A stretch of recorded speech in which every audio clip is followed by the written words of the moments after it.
أعوذ بالله من الشيطان الرجيم. بسم الله الرحمن الرحيم.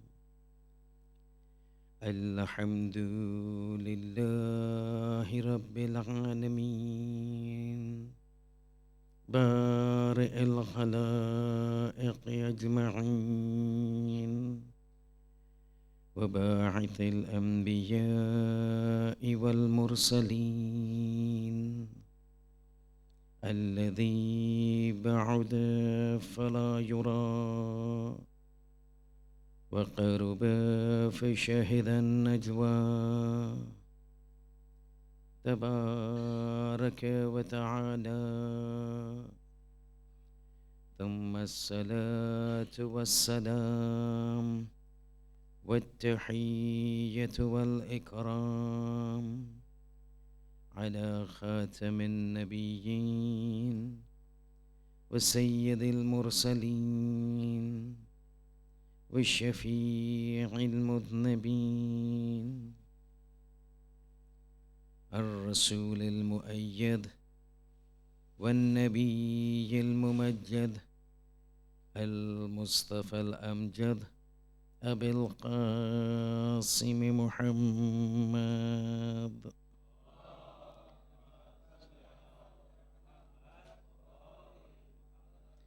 وعلى آله الطيبين الطاهرين المعصومين المظلومين، لا سيما على الإمام المنتظر وحجة الله الثاني عشر ابن العسكري المنتظر، ولعنة الله على أعدائهم أجمعين من الآن إلى قيام يوم الدين.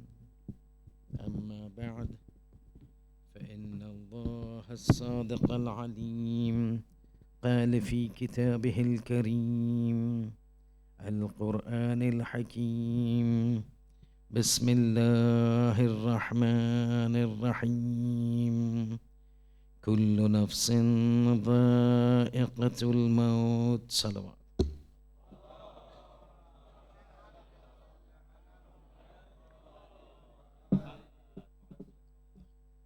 Brothers and sisters, Assalamu alaikum wa rahmatullahi wa barakatuh.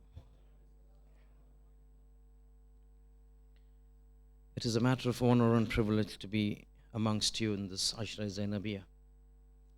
And it's been a long time when I first committed to come over here in 2009. But yes, the time has come that I'm here with you. And what was surprising to me was that when the discussion took place that I should be coming over here, at that time a specific request was made, which in normal terms, when we as speakers go to recite, is a little out of sorts, because normally people expect us to speak on something new that we've never spoken before. But the request that came to me was that I should repeat a certain discussion that I've already presented before. Not that it was something out of the world or out of surprise that took me off guard, because there have been similar requests in the past, specifically with respect to the topic that I have been asked to discuss. And a specific request was made that we would like you to talk about Barzakh. Now, Barzakh has been a topic that I've already discussed presented before. And it is part of an ongoing series of mine which encompasses over several years, over several ashras. And for 4 continuous ashras in different places in the world, I have been reciting various dimensions about starting with man in the aftermath of death. And after certain years, I stopped because it was getting too heavy. So even I needed a break. But then this request that we would like you to discuss on Barzakh. And I said, if that is the request, we will try to embark upon it. Before I start, there are a few. The first majlis is always an icebreaker, whereby I try to present the basics, the foundations that will then hold the remaining discussions of the remaining nights. At the same time, it is a ground, it's a taster or a tester. You test me, I test you. You test me how I recite, I test you how much sabr you have in listening to an hour, hour and a half, 1 hour, 30 minutes. And then we will take this forward. However, there are a few things that we need to discuss. I'm aware of the time constraints. So initially, for the first 2-3 nights, I'll be very good. We'll stick to the time. And then afterwards, mashallah, whatever God wills. There are a few things that we need to understand when we start the discussion of an ashra. The majalis of an ashra are never like single individual majalis that you and me are used to on a wafat or a waladat. And the reason is that on individual programs, the scholar always has, or reciter always has, a specific time limit, 1 night in which he has to convey. So within that 1 hour, he needs to build it up, pass the message, finish it off. Which is very different to when you have the Ashra Muharram or Ashra Zainabiya, whereby the entire discussion then spans over several days. And it would not be appropriate for you to try to extract a conclusion at the end of the first majlis or the second majlis. The entire program is spaced out so as to form a comprehensible, profound discussion on a specific topic, right from the first night extending up to the last night. And it is only when you encompass the entire 10 nights, 11 nights, 11 majalis that you get a complete picture. So this is point number 1. Point number 2, whenever I have embarked on a discussion of this sort, and this is the second link of the several of the majalis that I've recited, I've always cautioned that these type of discussions, specifically when we're talking about barzakh, something about life after death, it tends to be very graphic, it tends to be very descriptive. And it will sometimes hit certain chords which people are not used to hitting. And so from the very beginning, I advise that when we embark upon it, you will hear things that will strike you amazingly fantastic. But I can assure you, and you have a right to ask me on any issue, on any incident, on any ahadith, on any ayat, and it is my duty to provide you with references. I do not work without references. So whatever you have any questions, you have any doubts, you can always come to me, and it's always with resources and references that you will get. This topic that we will discuss will not start from tonight, because in order to lead to barzakh, you have to have a start, an introduction. Without an introduction, you cannot reach that. It would not serve the purpose. So somebody wanting to do division, somebody wanting to do word problems and multiplication, it's useless to go into those problems till this particular student has not done the multiplication tables. He just will reach nowhere.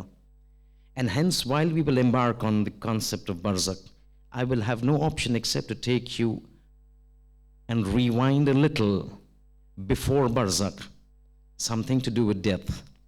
Once we've understood, it will not be a full discussion on death. Full discussion on death is one ashra. A few parts that will link us up to the concept of barzakh. And then from the third night, fourth night, as the discussion proceeds, As much sabr you've got to bear me, we will see. If you can bear me enough, then the third lecture. Otherwise, the fourth majlis. Then we will go into the discussion of the entire incident of Barzakh. Having discussed that, this is a topic that tends to at times create a lot of discussion amongst the people as to the things that will be discussed. A lot of things, as I said, would hit certain chords that have not been struck before. And there's always the concept that many times you will see things, you will hear things now that probably you've never heard before. And then a kind of concept comes to the mind that, is this how things work out? Is this how God functions? But we've always thought God to be a very loving God. No doubt He's loving. But you have to understand one concept. There's a fundamental difference between what we consider as God and what other communities consider as God, and the attributes that we attribute to God, as opposed to what the other communities attribute to God. So in this country, you will find at times certain concepts of God, that this God is, our God is loving God. This God is not capable of punishing. He's all merciful. He's all loving. You've heard it. You've heard it in schools. You've heard it in interfaith forums. You've heard it in XYZ. That our God is a loving God. No doubt about it. But you need to realize we are here to understand our concept of God. And our concept of God, if a God is only loving, that God does not fulfill our requirements. And I will prove it to you. In trying to understand this concept, that we will many times hear about certain punishments with respect to death, with respect to Barzakh, and people say these are not things that need to be discussed. We do not need to frighten our people, our youngsters from God. But the point is that, what if God Himself has been telling us to do this? If you look at the Quran and if you look at the riwayat, you will find an immense emphasis that Allah places on warning people. And hence when you look at the Quran, you will find, see, one of the things that we say that the God has sent us for guidance is the prophets. So 3 fundamentals of religion: Tawheed, Nubuwwat and Qiyamat. Yes, we as Shias break up Tawheed into Tawheed and Adalat, break up Nubuwwat into Rubuwwat and Imamat, fair enough. But if you summarize all these Usuluddin, they summarize into 3. The Mabda, the origin, that is Tawheed; the Nubuwwat, that means the proofs, the evidence; and Ma'ad, the return, the resurrection. In all of these, if you find, when you look at the concepts, it becomes understandingly clear that whenever God is talking about the prophets, He keeps saying, understand, we have وَمَا نُرْسِلُ الْمُرْسَلِينَ, we have not sent the Mursaleen, the prophets, except for 2 reasons. Mubashirin wa Mundhirin. Mubashirin means to give basharat, to give glad tidings. There exists heaven, there exists the mercy of God, there exists paradise, there exists XYZ in paradise. On the other hand, He says, look, that is not just the only thing that will make man become obedient to me. Mundhirin, I will warn you. Min shajarat az-zaqum, bimma'in hamim, roaring fire of hell, thorny branches of thorny leaves, ma'in hamim, boiling water that will be given to you. It needs to be balanced both ways. To a certain extent, when you look in the Quran, He at times Himself says, he looked at Surah A'la, فَأَنذَرْتُكُمْ نَارًا تَلَظَّى. I am, very few occasions you will see in the Quran where God refers to Himself as the first person. It's always, majority of the time, the third person in the plural form. Inna anzalnahu fi laylatul qadr. We have revealed Him. Inna nahnu nazzalna dhikr. We have revealed the Quran. It's always we. Only on a few occasions He uses the first person in the singular term. When some things are very important, He uses the singular term. So when He says, I'm going to blow my breath into Adam, He says, فَنَفَخْتُ فِيهِ مِن رُوحِي.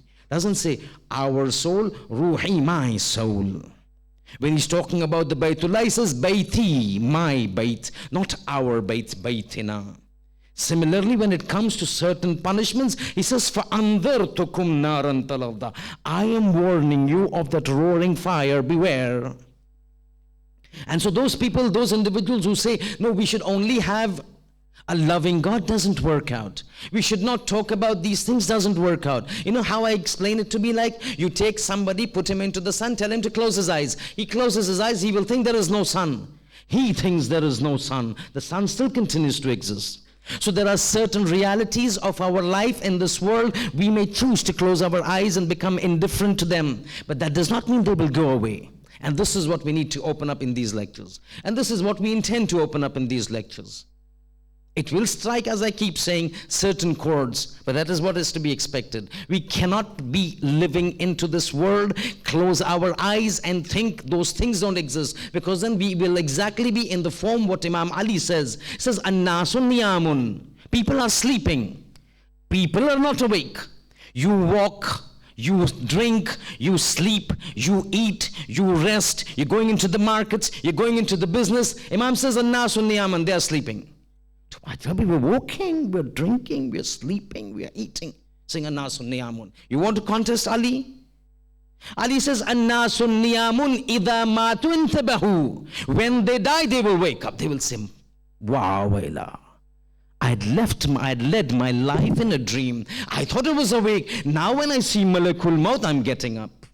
This is what Imam Ali says. People living, drinking, sleeping, eating, walking, doing their work, they're sleeping. They don't know. They're in a dream world. They will wake up from the dream when they see Malakul Maut and says, come on, let's go. And this is what we need to realize. While we may choose to close our eyes to certain realities that the Quran talks about, certain realities that the Ahlul Bayt seems to talk about, we may choose to close our eyes, but they will never go away. You can't fight death. And this is what I understand. And the reason is very logical. See, the concept of Islam is one thing. See, this concept that we talk about, Mubashirin wal Mundhirin, Wama nursalul mursaleen. We have not sent the Anbiya, the prophets, the Mursaleen, except for two reasons. Mubashirin, give glad tidings to the good people. Warn the evildoers. These two things balance. You see, when you have a tightrope act, you have the person who's going on a tightrope, he has a long stick to balance himself. That balance is necessary. God who's made this fitrat knows man with only love will never be able to function well. He will be bound to rebel. He has to have that concept on one side, the hope of mercy, on the other side, the fear of punishment. When he uses this, then he's on a good tightrope walk in the sirat of this world, which will lead him to walk on the sirat of the akhirat. And this is, you don't trust me? I'll give you example. See this concept of punishment that God says? This God says that I will have sent people not only to give you compassion, not only to warm your heart with what is going to come into paradise, but also you need to realize there is something called hell. There is something called fire. There is something called adhab. There is something called, if I am Rahman, then I am Jabbar. And I am Rahim, then I am Qahhar as well. I need to have both these qualities. And this is so important because in this world, God says, God has a ruling. He's got a fundamental principle. I need you to obey me, period. How you obey me is irrelevant. I need you to obey me. How you obey me is irrelevant. You have to obey me. So you either obey me by love or you obey me out of fear. I don't care, but you have to listen to me. If I tell you need to put a beard, you have to do it. Either you put a beard because you are worried, you are desirous of paradise, or you put a beard because you fear of the fire of hell. You need to keep the beard. If a lady needs to keep hijab, it's out of the fear of the fire of hell. There are certain instances as to on the day of judgment when these people come onto the plains of Qiyamah, how individuals without hijab will come onto the Qiyamah some other time. Because that's not our purview. That's Qiyamah. That's another Ashra we're talking about. Out of fear, out of love. And this is what Ali says. Ali categorizes the people who worship God, who obey God into three categories. And he's classifying it by comparing his ibadat.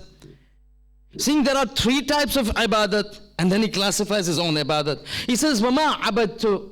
He turns to God. In one of his munajat, he's turning to God and says, Ilahi ma abadtuka, I have never worshipped you. Ilahi ma abadtuka khawfan min narik, I have not worshipped you out of the fear of your fire. Wala tama'an fi jannatik, nor out of the greed and the desire for your paradise. I have not worshipped you out of the fear of the fire, nor have I worshipped you because of the lalach and the greed of your Jannah. وَلَكِنْ وَجَدْتُكَ أَحْلًا لِلْعِبَادَ فَعَبَدْتُكَ, I found you deserving to be worshipped, and hence I'm worshipping you. See, there are categories of worship. There are certain individuals who obey God because of the love of God. There are certain individuals who will obey God because of the love of paradise. There are certain individuals who will worship God because of the fear of the punishment of God. It's only awahad, very, very rare individuals of the category of the Ahlul Bayt who can say, God, I am not worshipping you for your paradise, nor am I worshipping you for your fire of hell. I am worshipping you because you need to be worshipped. You don't put me into paradise, I will still worship you. You put me into the fires of hell, I will still worship you. Because wherever you put me, I find you to be deserving of worship.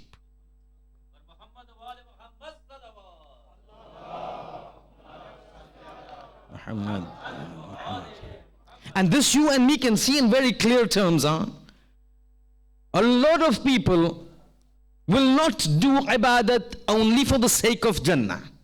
See, one thing that can attract people is either good deed. You see these ISIL terrorists, many times what do they say? Why do they want to blow themselves up? See, because we're going to go to paradise, we're going to get the hurul ain. But that's the shortcut. You put a bombed vest on your shoulders and you blow yourself up. That's the simple jihad. It is when you're going into the universities and you're sitting with girls who are wearing miniskirts, just whiff of air and things would start flying. Looking down and not looking at those legs is a bigger jihad than this. Blowing yourself up with a vest is nothing. You saw those people who blew themselves up. Individuals who were not wanting to be blown up. That girl got blown up because of somebody else's. That is a simple jihad. The real jihad is there in the universities. Can you put your eyes down? But the majority of the people just will not understand the language of love, including people like me. And I don't want to stereotype anybody, but each one for his own reflection, each one with its own introspection. And I will give you a classical example as to why you will never find in the Quran, never. You will never find in the Quran Allah saying, I have sent the prophets only for basharat. But yes, you will find in the Quran Allah saying, I have sent the prophets to warn, to instill fear into the hearts of the people. You know the reason? Majority of the people obey God because of the fear of the punishment. Majority of the people fear God, obey God for the fear of the punishment of God. One classical example, I'm talking about myself. Everyone reflects. Morning, you have when you're about to get up for namaz fajr. At that point of time, there are two salats that clash. Salatul Fajr and Salatul Layl. Namaz Shab and Namaz Subh. We know the benefits of Namaz Shab, right? Increases the risk, increases popularity, does away with calamities, increases risks, turns away sudden deaths, gives you success in this world, prevents the punishments of the akhirah. Fulan. Namaz Subh is wajib. Namaz Shab is not wajib. Despite knowing all the benefits of Namaz Shab, when you're about to get up at awwal waqt and you see the Namaz Shab time about to end, how many of us throw our blankets, rush to the wudu khana to do the wudu for offering Namaz Shab? How many? I don't. Let's talk about myself, all right? I may not, let's not go into that. People don't. But when you have 4 minutes left for qadha of Namaz Subh, you wake up, you say 4 minutes left, you rush to the washroom, you do the wudu and you offer your Namaz Fajr. Why? The reason that we offer namaz-e-fajr and not namaz-e-shab is because we know namaz-e-shab is mustahab. You leave it out, you will not be punished. But namaz-e-fajr, if you miss it out, the first question in the grave is, why did you miss out namaz-e-shab? It's the fear of the punishment of God that forces one to go for namaz-e-shab. But the covetousness, the desire of the benefits of Salatul Layl, yes, it may go some foot. For the majority, it is not sufficient to push them out of bed. The whippings will push a person out of bed. The covetousness and desire for comfort will never put a person out of bed. You know what this means is? It means it's only by the whip people get frightened and obey God. But God says, I don't worry about it. You come to me in love, you come to me out of fear, I don't care. You have to be obedient to me because that is what you've been created for. مَا خَلَقْتُ الْجِنَّ وَالْإِنسَ إِلَّا لِيَعْبُدُونَ. We've not created man and jinn except that they worship us. But now having understood this, and having understood that there are concepts in which you will have a lot of punishment to understand. And we need to understand this because if we don't understand these things, it will be to our detriment. And it is important that we open our eyes. In this world, we wake up in this world prior to Malakul Maut coming. And it is for this reason we have no option except to start from a little before Barzakh, that is death, to understand how the entire process leads up to Barzakh. And when you come to the concept of death, we need to give a little background before we can move forward. See, man, you've heard in so many majalis, in so many cases, man is made up of is a two-dimensional entity. I'm not going to a clock yet. This is not the occasion. I really do not have the time. You will see as the time progresses how fast we will be moving, and yet I see right from the beginning, I'm already lagging. 35, 40 minutes into the Majlis and I'm already lagging. I can tell you right from day one. Man consists of a two-dimensional entity made of body and soul. This body and soul has been amalgamated in an ajib manner within the body. Two entities diametrically opposite. God combines both of them into one entity. It's like combining water and fire. It's like combining day and night. One, the body entirely from the material world. The soul entirely from the spiritual world. Amalgamate two entirely different entities from entirely different realms, for entirely different domains. God says, I've picked them up and made them together. Once he does this, he says, you don't realize what I have done. You try to catch water and fire and combine them so that both of them retain their individual entities and see if you can do it. You take day, you take night, combine them together, that they have the characteristics of day and the characteristics of night, you will not succeed. But what I have done is much more superior to that. I have picked up an entity totally material and corporeal, added it with the spiritual entity, combined in such a way that each of them retains its entity. And you know, once he does that, what he does, he says, you will not understand what I have done. But in Surah Al-Mu'minun, verse number 12, he says, once I have combined them, فَتَبَارَكَ اللَّهُ أَحْسَنُ الْخَالِقِينَ. You remember that entire incident when it says, وَإِنَّا خَلَقْنَاكُمْ مِن نُطْفَةٍ مِن صَلَالَةٍ مِن نِّينٍ ثُمَّ مِن طِينٍ ثُمَّ جَعَلْنَاكُمْ فِي قَرَارٍ مَكِينٍ ثُمَّ خَلَقْنَاكُمْ نُطْفَةً ثُمَّ خَلَقْنَا النُّطْفَةَ الْمُضْغَةَ فَخَلَقْنَا الْمُضْغَةَ عِظَامًا فَكَسَوْنَا الْعِظَامَ لَحْمًا ثُمَّ أَنشَأْنَاهُ خَلْقًا آخَرَ. Surah Mu'minun, verse number 12, gives out the entire analogy, a complete chronological sequence of the creation of man. Up to this verse, he keeps saying, I created man in the womb of the mother, from clay, in the womb of the mother. We made nutfa, we made alaqa, we converted the alaqa into mudga. That mudga, we created bones into them. فَكَسَوْنَا الْعِظَامَ لَحْمًا. Those bones we covered with flesh.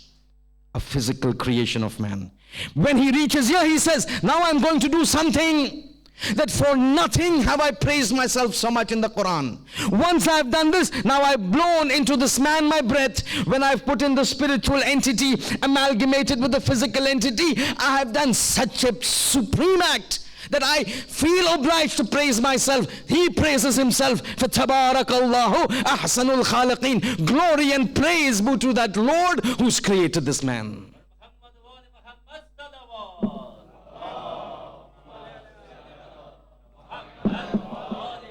Now, having understood man is made up of two entities, two constituents, body and soul. As I said, no akhlaqiyat. We're not going to reformation of soul. Reformation of soul after 11 majlis when you're here. That will be upon you. But over here, the two constituents have their own ahkam and rulings.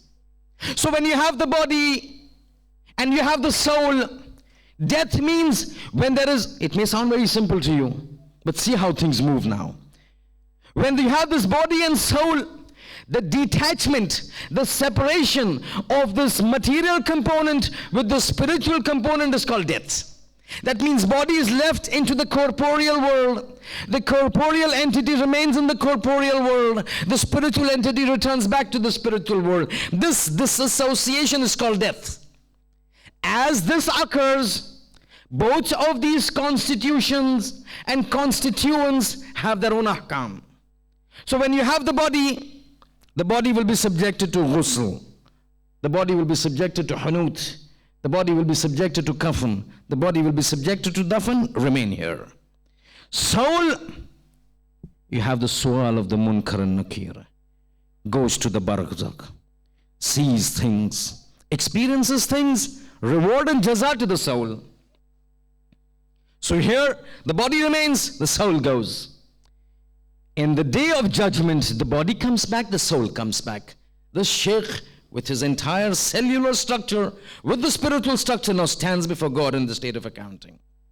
And it is this that we need to understand. See this death that we talk about? There are various views, but we want to understand the Islamic view. And we just don't want to look at the superficial view. We need to go into depths to find out exactly what it means. See, there are those experimentalists who consider everything that they see by the five senses is what is reality. Anything that falls outside the realm of the senses of the human body don't exist. So God cannot be seen, doesn't exist. Death cannot be seen, exists, but what happens after that? They don't exist. See, we don't understand. A time comes, something happens, body finishes, will become earth, that is the end. Islam says that is not what we've been created for. That is not what we have created you for. الَّذِي خَلَقَ الْمَوْتَ وَالْحَيَاةِ. These are both creations of God. Surah Al-Mulk. الَّذِي خَلَقَ الْمَوْتَ وَالْحَيَاةَ لِتُبْلُوَكُمْ أَيُّكُمْ أَحْسَنُ عَمَلًا. The entire system of life and death is primarily for this. لِيَبْلُوَكُمْ, so that he tests you. أَيُّكُمْ أَحْسَنُ عَمَلًا, which of you is the best in deeds.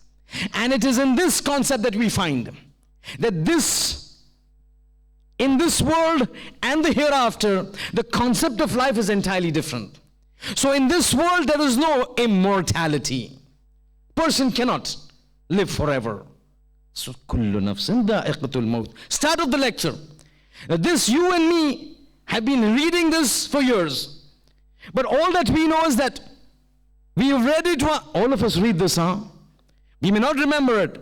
Kullu nafsin dha'iqatul maut. All of us have read it. You, me, every year we read it. Even those who don't recite the Quran for the entire year has read it. You know why?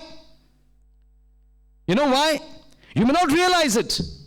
But even without realizing, every one of us has read it over here. Which one? Kullu nafsin dha'iqatul maut. But let me just tell you one thing. This kullu nafsin dha'iqatul maut, every man, every soul shall taste death. Every individual will taste death. Not just in one occasion in the Quran, in 3 occasions in the Quran. But one occasion every year you read. Every year I read. When? Month of Ramadan. When month of Ramadan, even those who don't complete the Quran, they will read this verse every year. Month of Ramadan. When? 23rd night. When 23rd night? Amal of Shab Qadr. Amal of Shab Qadr. Amongst the common amal that takes place, there is one additional amal that takes place on the 23rd. Recitation of 3 surahs. Surah Rum, Surah Dukhan, Surah Al-Ankabut. Surah Ankabut says, Kullu nafsin dha'iqatul maut. But that is not the only time that God has said that you will face death. There is no immortality in this world. Surah Al-Anbiya, Surah Al-Imran. Surah Ankabut, Surah number 29. Surah Al-Imran, Surah number 3. Surah Al-Anbiya, Surah number 21. All these 3 surahs, 3 times they keep saying, reminding man, you're not here forever. You're going to go back to your Lord.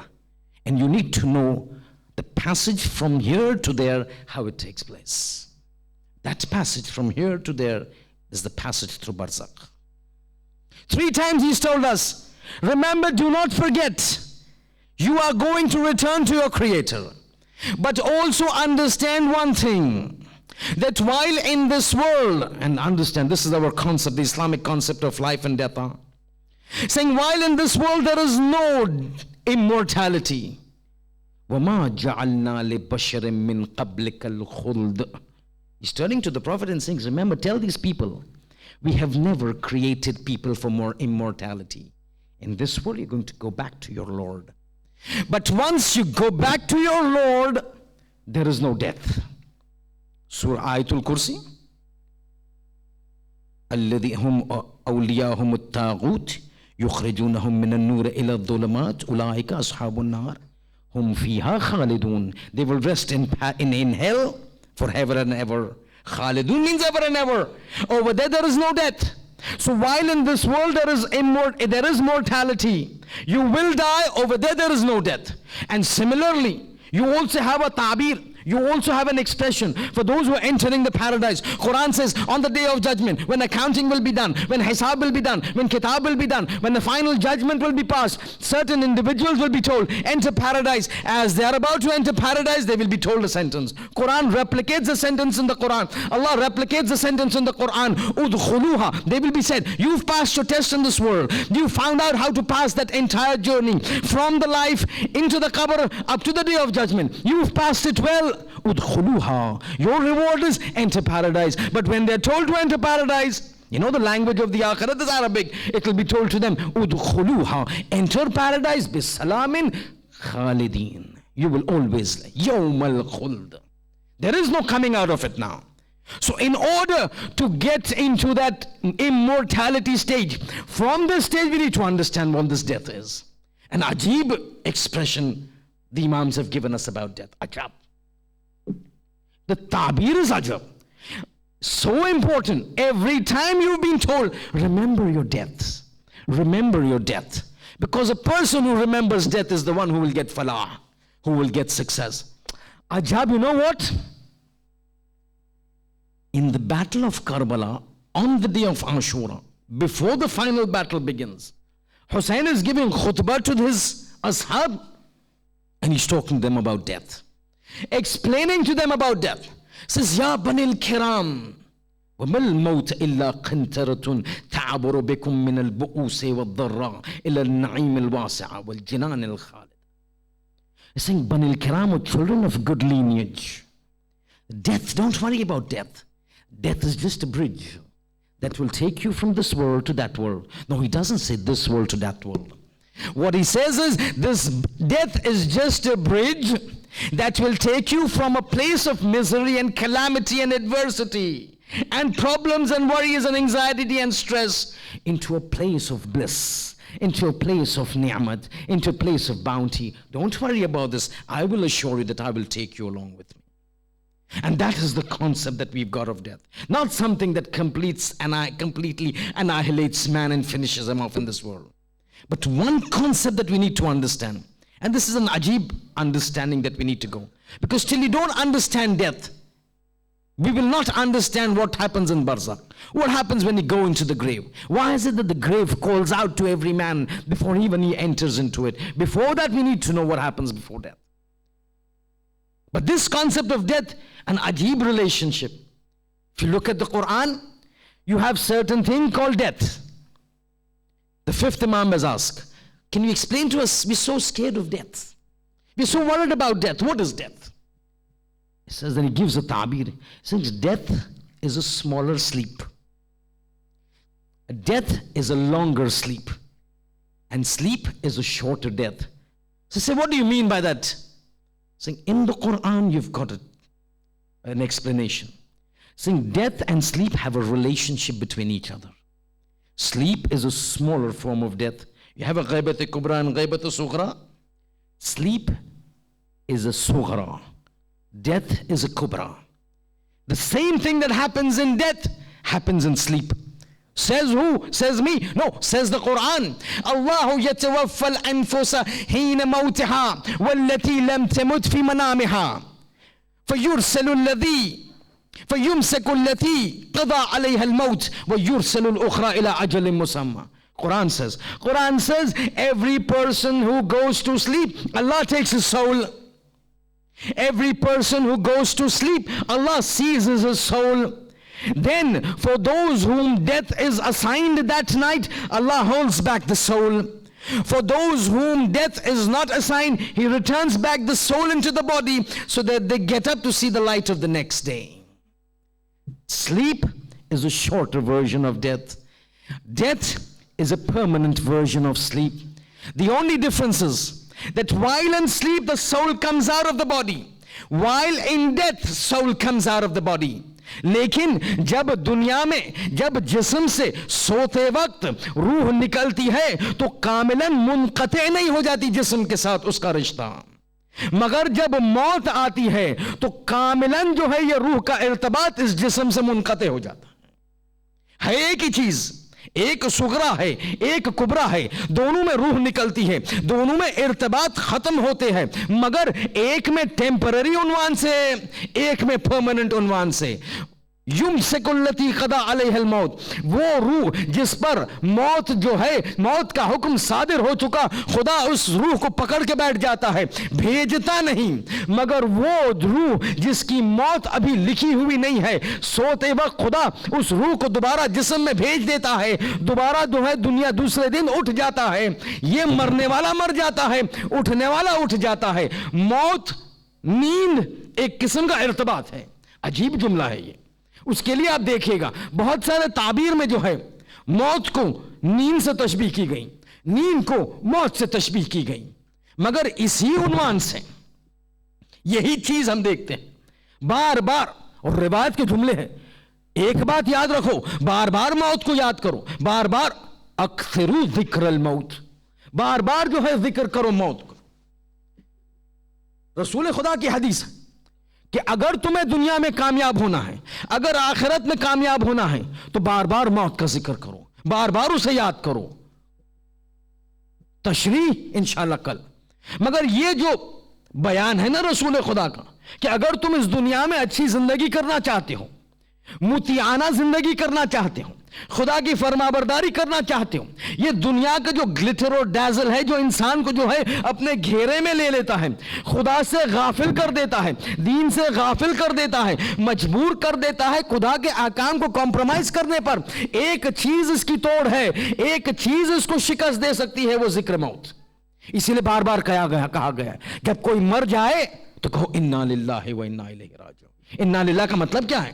انا للہ، ہم خدا کے پاس آئے، خدا کے طرف سے آئے ہیں، وَإِنَّا إِلَيْهِ راجعون، ہم خدا کے پاس جائیں گے. مستحب کیا ہے؟ جب اطلاع ملے، جب کوئی لاش کو دیکھو تو خود پڑھو انا للہ وَإِنَّا إِلَيْهِ راجعون. عجیب مسئلہ ہے یہ. مر رہا کون ہے؟ پڑھنے کے لیے استحباب کس کو کہا گیا؟ مرنے والا وہ ہے. لاجیکلی تو یہ کہنا چاہیے یہ خدا کی طرف سے آیا اور یہ خدا کے پاس جائے گا. اسلام کہتا ہے نہیں، اسے چھوڑ دو، اس کا تو کام تمام ہو گیا، اپنا کام سوچو، اپنے بارے میں سوچو. وہ تو چلا گیا، اس کو بول کے کیا فائدہ؟ وہ کیا کر سکے گا؟ تم اس کو بولو بھی کہ وہ خدا کی طرف سے آیا ہے، خدا کے پاس جائے گا، وہ کچھ نہیں کر سکتا. عبرت لو، خود کو یاد دلاؤ انا للہ، ہم خدا کی طرف سے آئے ہیں، ہم خدا کے پاس جانے والے ہیں. وہ مرے ہوئے انسان کو دیکھو، خود عبرت لو، اب بھی تو اٹھ جاؤ، کب تک سوتے رہو گے؟ دیکھیے فلسفہ کس طرح ہے. بار بار کہا گیا موت کو یاد کرو، موت کو یاد کرو. مردے کو دیکھو، خود کو یاد دلاؤ، تمہیں بھی جانا ہے، تم خدا کے پاس سے آئے ہو، تمہیں بھی ایک دن جانا ہے. ان کا کام تو تمام ہو گیا، اپنے کام کو سدھارو. ایک فلسفہ ہے یہ سب چیزوں کا. اور یہی چیز جب آپ دیکھیں وہ کمال کاملاً وہ راستہ جب سے جو ہے وہ حسین ابن علی مکے سے نکلتے ہیں کوفے کی طرف. ابتدا تو کوفے کی طرف گئے، پھر ہر نے آ کے جو ہے وہ مسیر کو تبدیل کیا. ابتدا سے ہی بار بار انا للہ ہے، متعدد مواقع پر. مگر تربیت جو ہے وہ اس طرح ہے کہ بچے خود اسی طرح تربیت یافتہ ہے. مجھ سے کہا گیا بی بی سکینہ کے جو ہے مصائب پڑھنے، تو بی بی سکینہ کے بس 5-7 منٹ مصائب سن لیجیے گا. دیکھیں تو تربیت اس طرح ہے، خانوادہ جو تربیت کر رہا، حسین جو تربیت کر رہے، ننھے ننھے بچے. سکینہ کتنے سال کی ہیں؟ 4 سال کی ہے نا. سنیے کچھ مسئلہ سکینہ کے سلسلے میں. سکینہ 4 سال کی ہے. سکینہ نے علی کو نہیں دیکھا، دادا مرتضیٰ علی مرتضیٰ کو. سکینہ نے فاطمہ الزہرا کو نہیں دیکھا. مگر عجیب کشش ہے سکینہ کی علی مرتضیٰ اور فاطمہ زہرا کی طرف، عجیب محبت. اور یہ محبت کب ظاہر ہوتی ہے؟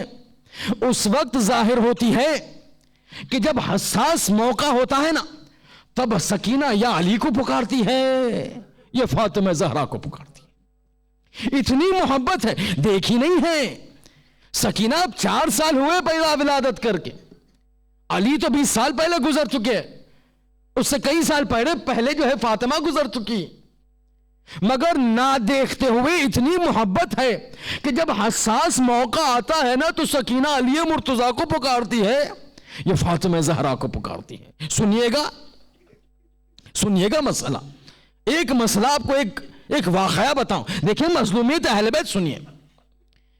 ابو ذر غفاری جب علی کے بعد، رسول کے بعد جب علی کی طرفداری کر رہے تھے تو جلا وطن کر دیا گیا، ربضہ بھیج دیا گیا.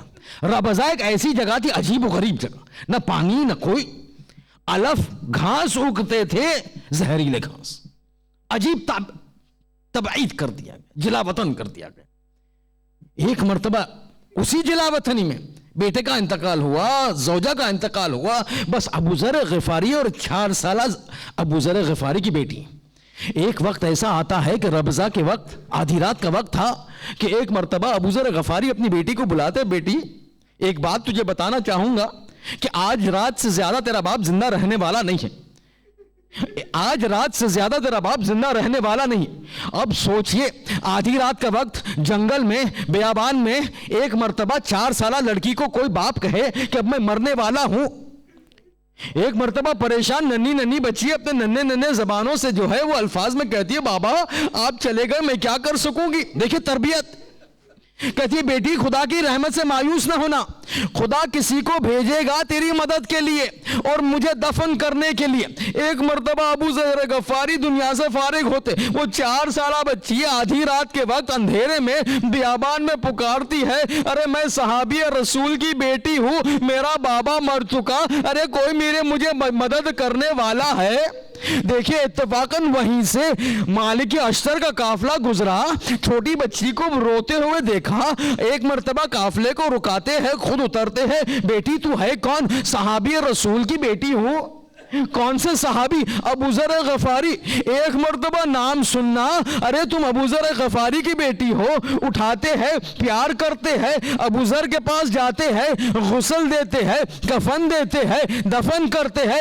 ایک مرتبہ لے کے جاتے ہیں. آپ سن لی چکے نا ایک 4 سالہ بیٹی کا حالت کیا ہے. اب ذرا کربلا میں آئیے. جب کربلا میں آخری خیمے میں آگ لگی، حمید ابن مسلم کہتا ہے میں نے دیکھا وہ آخری خیمے میں جب آگ لگی سب اہل حرم باہر نکلے، سب سے آخر میں ایک چھوٹی سی بچی نکلی، ایسے نکلی کہ کپڑے کے دامن میں آگ لگی. حمید ابن مسلم کہتا ہے ارے میں نے دیکھا آگ ہے، آگے بڑھ کر جو ہے آگ کو بجھاؤں. جیسے آگ کو بجھانے گیا ایک مرتبہ ہٹ گئی، ارے نامحرم مجھے ہاتھ نہ لگانا. ارے شہزادی صرف آگ کو بجھانا ہے. اجازت ملی، آگ کو بجھایا. جب آگ کو بجھایا تو ایک مرتبہ سکینہ تھی نا 4 سالہ، ارے ابو ذر غفاری کی بیٹی بھی 4 سالہ، ایک مرتبہ ہاتھ جوڑ کے کہتی ہے اے محسن ذرا مجھے بتا میرے نجف کا راستہ کہاں ہے. اب یہ پریشان، نجف کا راستہ، یہ 4 سالہ لڑکی رات کے وقت خیام لٹ چکے، یہ کیا کہنا چاہتی ہے؟ پوچھتا ہے شہزادی یہ نجف جا کر کیا کریے گا؟ کہتی ہے ارے میرا دادا مشکل کشا وہاں ہے. جب ابو ذر کی بیٹی، یہ تو میں کہتا ہوں نا، ابو ذر کی بیٹی کے لیے انتظام ہو سکتا ہے تو کیا حسین کی بیٹی کے لیے، کیا حسین کی بیٹی کا انتظام نہ ہو سکا؟ ایک مرتبہ رفتہ رفتہ وقت گزرتا چلا. اب جو ہے ہم فاسٹ فارورڈ کرتے ہیں، اہل حرم اب زندان میں پہنچ چکے. زندان میں، شام کے زندان میں پہنچ چکے. شام کا زندان تو آپ کو پتا ہے نا، سقف تو ہے ہی نہیں، بس آسمان ہے، دھوپ ہے اور اہل حرم ہے. ایک مرتبہ سجاد بھی ہے نا وہاں، زینب بھی ہے نا وہاں. سجاد تو امام وقت ہے، لیکن عجیب کیفیت، سجاد کو کوئی سوال پوچھے اور سجاد جواب نہ دے سکے. مگر ہاں، اس زندان میں ایسے ہی ہوا، سوال پوچھا گیا، سجاد جواب نہ دے پائے. کون سا پوچھنے والا کون تھا؟ پوچھنے والا سجاد کی بیٹی، سجاد کی بہن سکینہ. شام کے وقت زندان میں بیٹھے بیٹھے آسمانوں کی طرف دیکھتی رہتی، شام کے وقت پرندوں کو جھون جھون اڑتے دیکھتی. بھیا سجاد سے پوچھتی، ارے بھیا سجاد، یہ پرندے کہاں جاتے ہیں؟ یہ پرندے کہاں جاتے ہیں؟ اب سجاد کہتے ہیں شام کا وقت ہے نا، رات ہونے والی ہے، اپنے اپنے گھروں کو جاتے ہیں. اب جو ہے سکینہ ایک سوال کر بیٹھی کہ سجاد جواب نہ دے سکے. سکینہ کہتی ہے بھیا میں کب مدینے جاؤں گی، میں کب دادی فاطمہ کی قبر پر شمع جلاؤں گی. ارے سجاد جواب دے تو کیا دے، کیا کہہ سکتے ہیں؟ ارے سکینہ ہم سب جائیں گے مگر تو نہیں جائے گی. مگر پھر وہ رات آ گئی کہ جہاں سکینہ کو زندان میں ہی رہنا تھا. اب سکینہ کی عادت سے مطابق رات بھر رویا کرتی. زینب سکینہ کو سلاتی. آج رات ایک عجیب کیفیت، سلا دیا، سب سونے گئے. آدھی رات کے بعد کچھ دیر نہ گزری تھی، پھر سکینہ جاگ اٹھی. اب رونا شروع کیا، پر اب بیان میں جو ہے فرق ہے. پہلے تو ہمیشہ کہتی ہائے میرا بابا، ہائے میرا چچا، مگر آج بیان میں فرق. آج کہتی ہے ارے میرا بابا کہاں گیا، ارے میرا بابا کہاں گیا. زینب اٹھتی ہے، کہتی ہے سکینہ کیا بات ہے؟ کہتی ابھی ابھی میرا بابا آیا تھا، بابا کے ساتھ دادی فاطمہ آئی تھی، مجھ سے کہہ رہی تھی کہ ہم تمہیں لینے آئے ہیں، اب کہاں چلے گئے؟ ایک مرتبہ رونا شروع ہوا. اب یہ رونا جو ہے یزید کے محل کے ساتھ ٹکرایا. کہتے ہیں مجھے سونا ہے، ان کو چپ کراؤ. کنیزوں اور غلاموں نے کہا اب یہ چپ ہونے والے نہیں. وہ بچی اپنے بابا کو پکار رہی. یزید نے کہا باپ کا کٹا ہوا سر ہے، لے جاؤ، باپ کا کٹا ہوا سر دے دو. ایک مرتبہ ایک دشت میں حسین کا سر، کٹا ہوا سر رکھا گیا، اس کو ڈھانکا گیا. ایک مرتبہ زندان کا دروازہ کھلا، کنیزیں آئی. زینب پریشان، ارے آدھی رات کے وقت یہ کنیزیں آئی، کیا بات ہے؟ کہ یزید نے جو ہے، امیر نے جو ہے تحفہ بھجلایا ہے. کہا کیا ہے تحفہ؟ زمین پہ رکھا.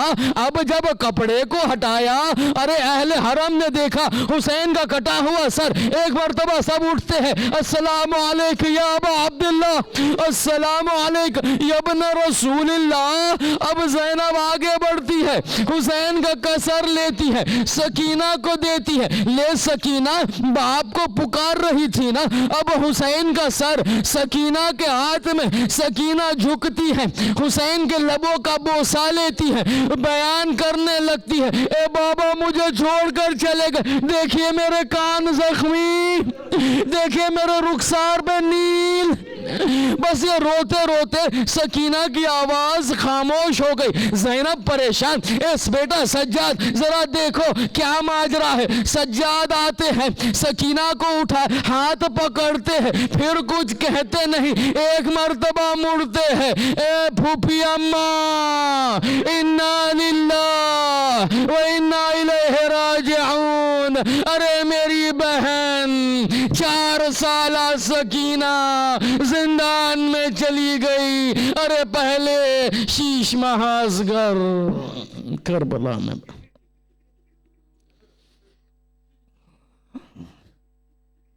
وَسَيَعْلَمُ الَّذِينَ ظَلَمُوا أَيَّ مُنْقَلَبٍ يَنْقَلِبُونَ أَلَا وَلَعْنَةُ اللَّهِ عَلَى الْقَوْمِ الظَّالِمِينَ. ماتم حسین.